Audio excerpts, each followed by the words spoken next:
selamat malam pemirsa. Peningkatan kasus positif COVID semakin mengkhawatirkan. Hari ini yang paling mengkhawatirkan adalah kasus positif menembus angka 24.000 dan ini merupakan angka tertinggi sepanjang pandemi terjadi.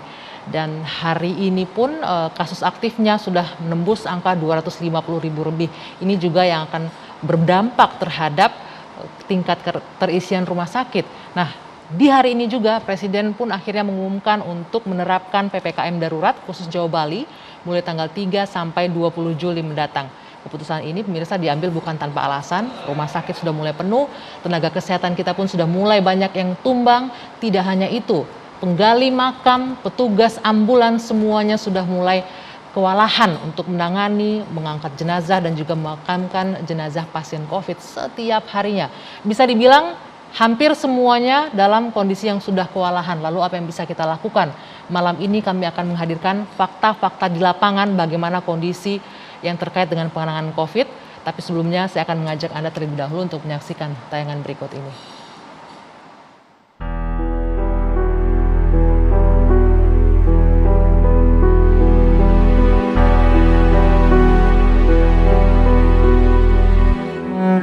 Pembatasan aktivitas masyarakat yang lebih ketat daripada yang selama ini sudah berlaku. Secara terperinci bagaimana pengaturan PPKM darurat ini, saya sudah meminta Menteri Koordinator Marinvest untuk menerangkan sejelas-jelasnya secara detail mengenai pembatasan ini.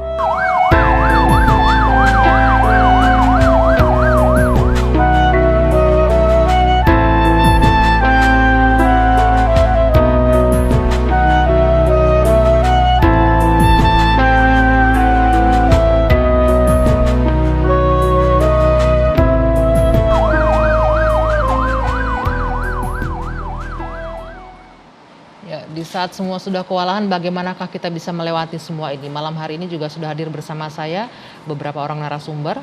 Di sebelah kiri saya ada Dr. Siti Nadia Tarmizi, juru bicara vaksinasi COVID-19 dari Kemenkes. Selamat malam dok, sehat dok? Selamat malam. Selamat malam Pak Anggi. Alhamdulillah sehat ya. Ya, dokter di sebelah kanan saya ada Dr. Andi Komeni, ini merupakan relawan Rumah Sakit Darurat COVID Wisma Atlet. Selamat malam dok, sehat? Selamat malam Mbak Anggi, ya. Sehat, alhamdulillah sehat. Alhamdulillah. Nah sebelum kita berbincang di studio, saya akan mengajak Bapak Ibu di sini untuk juga bergabung mendengarkan langsung cerita dari Mbak Iin Ahsin. Ini adalah bisa disebut relawan yang juga aktif membantu di masyarakat langsung menjemput jenazah pasien COVID, membantu pemindahan pasien COVID. Ada Mbak Iin Ahsin. Selamat malam Mbak Iin. Selamat malam Mbak. Ya, yang bergabung dari Bandung.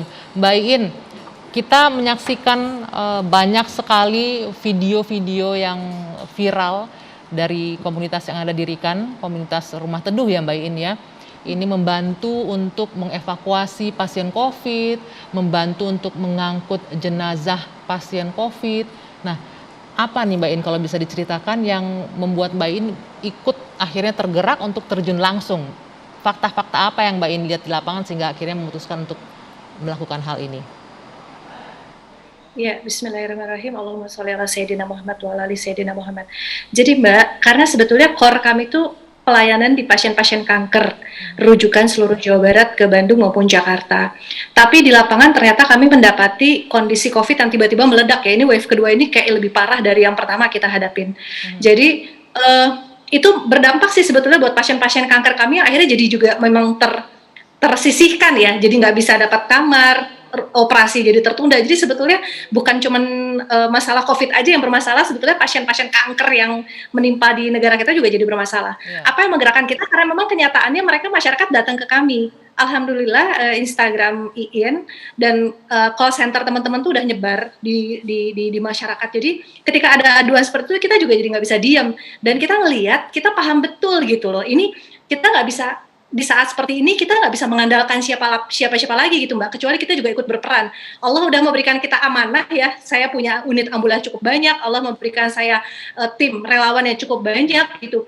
Jadi situasi di depan mata dulu yang harus kita hadapin untuk bisa bisa mencoba memudahkan masyarakat sedikit aja, walaupun ini memang kondisinya udah benar-benar di luar kontrol kita, tapi maksudnya ini udah harus melibatkan banyak pihak untuk bisa menyelesaikan atau membantu kesakitan masyarakat saat ini gitu, Mbak. Tidak hanya pemerintah ya, tapi juga semua masyarakat agar bisa berperan gitu ya. Mbak Iin, kami mengundang Mbak Iin malam hari ini juga sebenarnya dengan tujuan untuk membuka mata masyarakat Indonesia secara keseluruhan.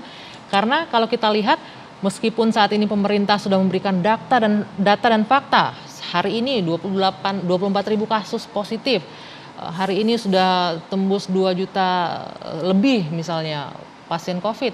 Tapi ternyata masih banyak di antara masyarakat yang mungkin prokesnya nggak jalan, masih ada yang bandel, keluar, segala macam. Nah, malam ini kami mengundang Mbak Iin untuk bisa menggambarkan apa saja yang Mbak Iin dan tim temukan di lapangan.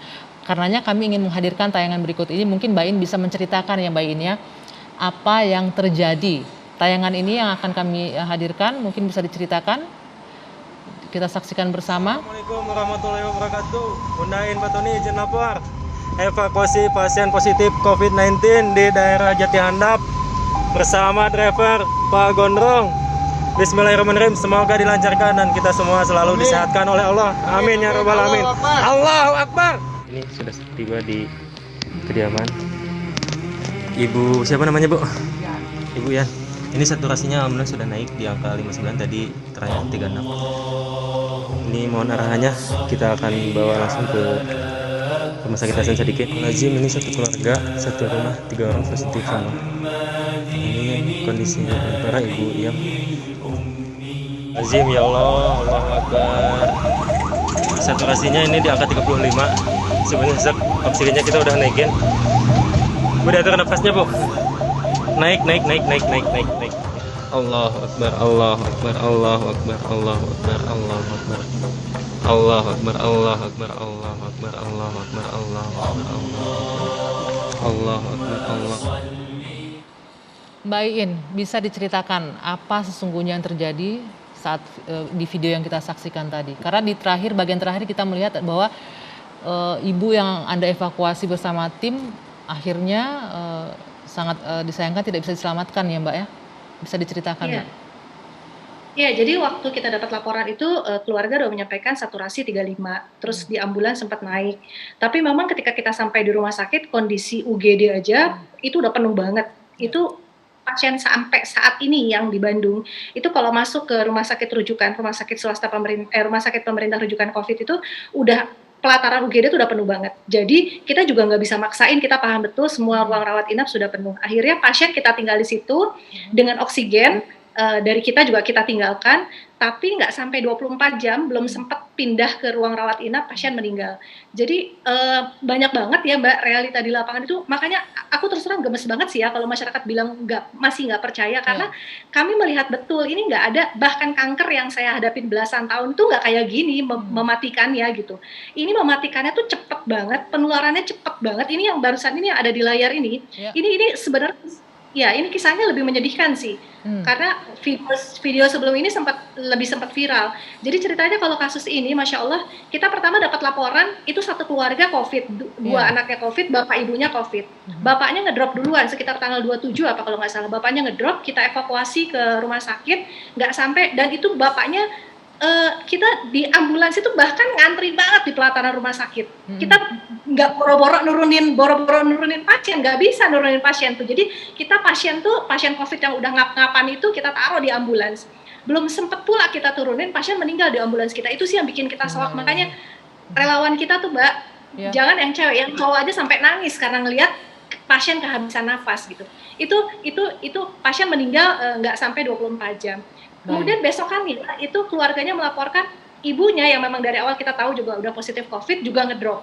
Kita coba juga bawa ibunya, 24 jam kemudian ibunya juga meninggal. Itu yang tadi lihat anaknya menangis itu ibunya ada di ambulans kita. Jadi dan maaf Mbak bisa bayangkan orang yang ngurusnya tuh anaknya sebetulnya juga positif, kita tahu, tapi kan nggak mungkin anaknya nggak ikut karena mereka nggak punya siapa-siapa lagi gitu. Jadi anaknya yang sebetulnya positif juga terpaksa berkeliaran untuk mengurusi kedua orang tuanya yang meninggal selang satu hari gitu. Jadi ini mengerikan banget sih sebetulnya, mengerikan banget. Baik Mbak Iin, terima kasih sekali Mbak Iin sudah berkenan untuk membagikan gambar-gambar ini untuk membuka masyarakat bahwa memang kondisinya sudah separah itu ya.